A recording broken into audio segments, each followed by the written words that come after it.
Ron Magill is kind enough to join us and share his animal expertise and answer our questions. It's one of the more popular segments that we do. Happy holidays, Ron. I want to get right into the animal news before we swing it around. And there was a famous celebrity death in the animal kingdom. You didn't give him a chance to say thank you, Mike. Happy holidays No back. pleasantries, no pleasantries. Okay. I know his heart's in the right Ron place. Magill, he's our friend. Although I did text him for his address, so I can send him a holiday card, and I'm still waiting for him to get back. I didn't get the text. Man, just sorry. give me your address Happy right now. holidays, Mike. Merry Christmas, all that stuff that you celebrate. I just want you to know I'm thinking about you. What's the address? Go ahead. Yeah, just go ahead. I'm writing it down. We are live on YouTube. Later. All right. Ron, there was a celebrity death in the animal kingdom. P22, the famous L.A. Hollywood mountain lion that has beautiful photographs and its history by the Hollywood sign.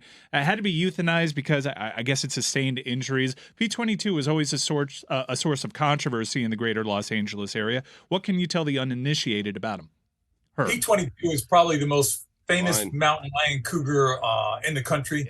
That cat, was, of course, made famous with Steve Winter's photographs of it by the Hollywood sign. These motion cameras caught it out there. But it recently also got some press when it was seen taking someone's chihuahua from behind on a ring cam. It's also been seen on other ring cams walking on people's porches. But the thing about this cat was it lived basically around Griffith Park, which is, where the Los Angeles Zoo is. And it was actually, I think, accused of going in and getting a koala, I think, at one time from the zoo.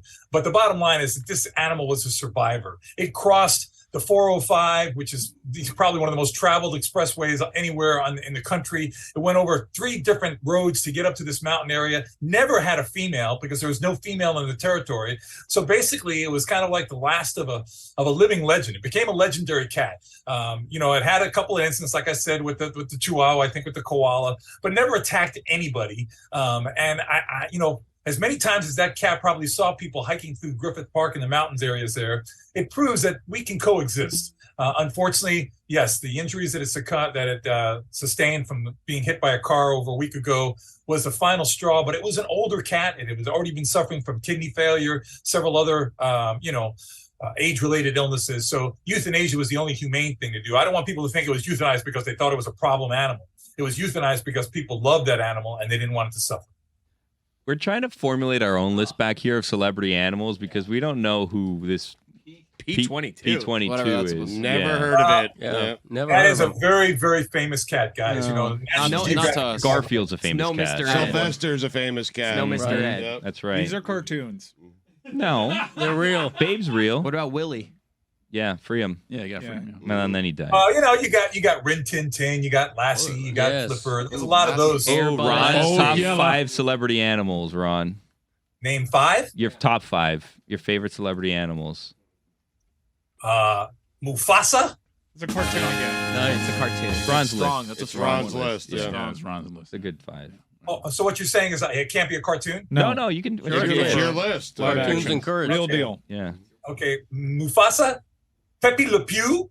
Problematic. Another goddamn cartoon. What are we doing? Problematic. You said it could be a cartoon. It can. It's your I think list. Pepe Le Pew is All the those bomb. animals. That's the greatest cat ever, even though it's a skunk. Yeah, that's Anyway. not a cat. Yeah. Like Pepe, Okay. Me Too. It doesn't have to be a cat, just an animal. And then I really loved Rin Tin Tin. Yeah. What is Gentle, that? What is Rin Tin Tin, Ron? German Shepherd. Of course. duh. Everybody From knows what? that. From And, what? and From Gentle Rin Tin. Ben. Gentle Ben was huge. Oh, wow. Literally. And then I would go with Black Beauty. Wait a minute. Pepe Le Pew, out of all those animals in those Warner Brothers cartoons, including Bugs, you went with Pepe Le Pew. Oh my Says God. a lot about the man's he was character. different. He stood out, man. Yeah, he did. He owned it. You know what I mean? He owned it. And I respect an animal that owns Careful, Ron. shortcomings. I care about you. Yeah. Pepe was a problem. Stugotz, your top 5 animals? Woody Woodpecker is certainly there. Oh, yeah, absolutely. Yes. Pick real animals. Bugs Bunny is certainly there. Wow. Realize your list isn't just a cartoon list. Mickey Mouse. Wow. Wild E. Coyote. That's not a Wild E. Whatever. My list. P22's not cracking Wait, the top wait, 20. wait, fine. Hang on a second, Stugotz. Dumbo. You thought the Dumbo. coyote's name was Wild E. Coyote. Dumbo. My list. Dumbo. You thought his name was Wild E. Coyote. No, he said Where's your Wild E. list? Yeah, Wild where E. is your list, Whitty? Flipper. Oh, Flipper. I like that. Cartoon that. Ron, what if we made you do like actual, like real animals that have names? Real animals that have names. Yeah, like zoo animals, like the most popular zoo animals. The or... cat that fell from Hard Rock Stadium. What? The rally monkey. That was fake. No, the rally monkey was real. Oh no, that's true. Yeah, that it was was. cool. No, they sold Yeah. the fake rally Yeah. monkeys. Yeah, yeah. Ugga. Right. Yeah. Ah, okay.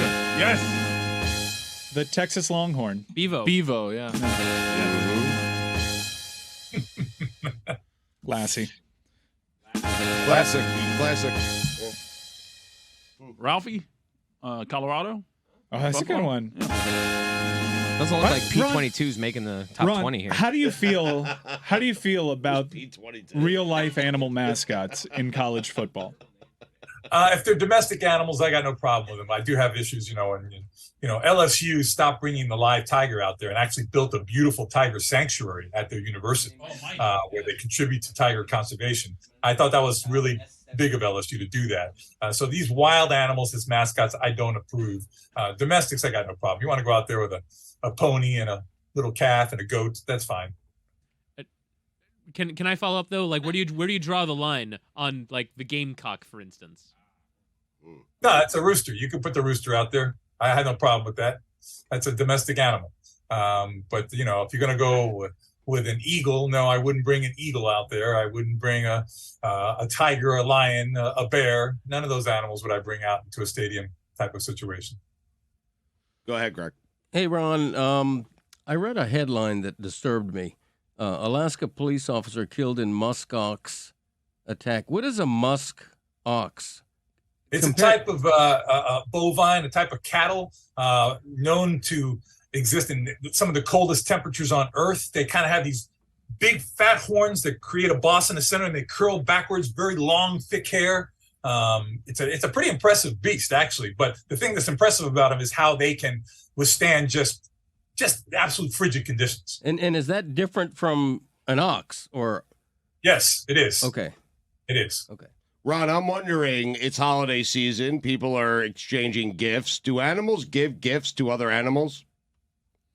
Not necessarily for the holidays, but yes, it depends what they're asking for. A lot of animals give gifts to other animals looking for, a sexual partner. It's a way of, it's kind of like jewelry in the animal kingdom. Depends what it is.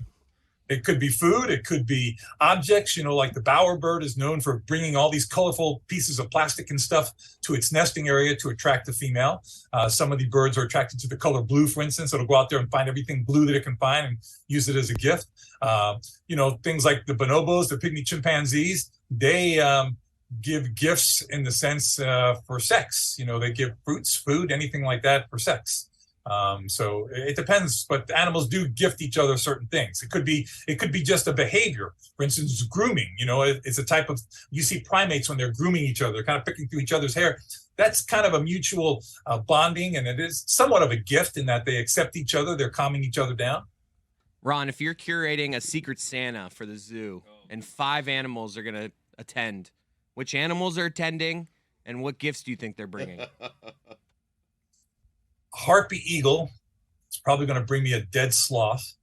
That's an absolutely horrible gift. It is a horrible gift, but I'm just telling you that's what the eagle's going to bring me. Regift it. Yeah, don't invite the eagle. I mean, It's not. I would say I don't know, an elephant. I don't know what an elephant would bring me, though, because it would pretty much eat almost anything it would want to bring me. So that would be a tough one. Think it out. I don't know what animals would bring me. I know what animals I like to see at a party, but I don't know what animals. All right, just pick the animals that are there. You don't got to do the gifts. Okay, I would go with an elephant, a harpy eagle, a Komodo dragon. this is a different game. What a fun Secret Santa this would be. I want to hear what animals he wishes were at a party. I mean, no. It's Komodo, an elephant, a Party harpy animals. eagle, a Sumatran tiger, and a panda.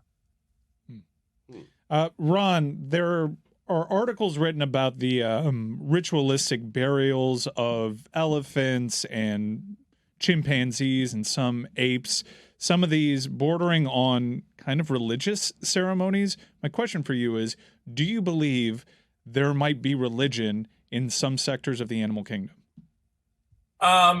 Religion in the sense that they believe in a higher being, I don't think so. But religion in the sense of a culture, yes. I believe animals have cultures that have to do with their behaviors towards one another and how they establish hierarchies and how they establish priorities and what they do within groups. So they definitely have a culture, which can sometimes be a parallel to a religion. Ron, I've read that over time the American black bear has changed colors. Its fur from black over time to red. Are they trying to blend into their surroundings? What's going on there? No, that's just a genetic mutation, genetic diversity. Black bears, from the beginning of time, had been found in colors ranging from blonde, they call them, it's like a ghost bear, that go all the way to dark black. And I've seen all the color phases, from a blonde to a rust to a brown to a black. It depends many times where they are located geographically, but it is just like human beings. Some have blonde hair, some have black hair. It's still a black bear by species, but it's just a genetic difference in, blue eyes, brown eyes, whatever, that is found in black bears. Ron, I was sent a video of a bird basically doing call and response in English, and it did not appear to be a parrot. It was another kind of bird. Are there other, what is the capacity of animals to kind of parrot and replicate language that goes beyond the parrot? Well, parrots are probably best known for it, but a lot of other birds, especially, specifically things like mynah birds and crows, those birds also have the ability to mimic sounds and mimic, human voice and words, even though they don't necessarily know what they're saying. They're responding to things that they hear, but they can mimic the sounds and words like a speaking adult. Crows and mynah birds are probably the best known for that. Ron, in terms of endurance, is there any animal on Earth that can match the endurance of Santa's reindeer who fly around the globe once a year delivering gifts? Is there an animal that has more endurance than Santa's reindeer? No, absolutely not. That they're an elite form of them on their own. They reproduce in a very special place in the North Pole. They get very special nutrients there provided by Santa. And, that's why whenever there's a new birth, it's incredible. I mean, they have a huge celebration because you're talking about one of the rarest animals on the face of the planet. Right. And it's the future of gift delivery. Mm-hmm. Ron, should one of the reindeer get sick and we had to have a fill-in, what animal would be best suited to fill in for a reindeer? Well, if you're talking about endurance, you're going to have to talk about, some of the birds, some of the terns that can fly for thousands of miles, without landing. I mean, they literally fly thousands of miles without landing. If you're talking about a terrestrial animal, I would have to go with the painted dog of Africa, which can, run for miles and miles without stopping. They're pretty incredible. Famously, Rudolph leads Santa's sleigh. Other bioluminescent mammals are the wombat and the platypus. How are mammals able to tap into this bioluminescence? I wish I knew, Mike. I wish I knew. It's a pretty cool thing, and some of those things were recently discovered. But we have a lot of animals that do that. Fish are probably the best known for that because of they're found very deep in the ocean. There is no light, and that bioluminescence is imperative for them to find each other, for mating, for reproducing. So fish are full of bioluminescence, but we have found that also now in mammals, and we see that in some insects also. Well, Ron, thank you so much for joining us this week. I think we have one last question from Stugotz here on the way out. Here we go. No, I'm good. I'm waiting on the address. Just feel free to give it out. Yeah, we're writing it down. I got my pluma. Yep. All right. I love you guys. We'll see you soon. All right. Merry Ron. Christmas, You Ron. doing Noche Buena? Merry Christmas. Oh, I do Noche Buena. I do Christmas. I do everything that involves food and gifts. Do the whole 9 yards, baby. It's a celebration of life. We are a society of a combination of love and religion and culture. I do it all. Kwanzaa, Hanukkah. Oh, I love Kwanzaa. Kwanzaa is one of my favorites. But what do you mean you do Hanukkah? It's like you're not Jewish.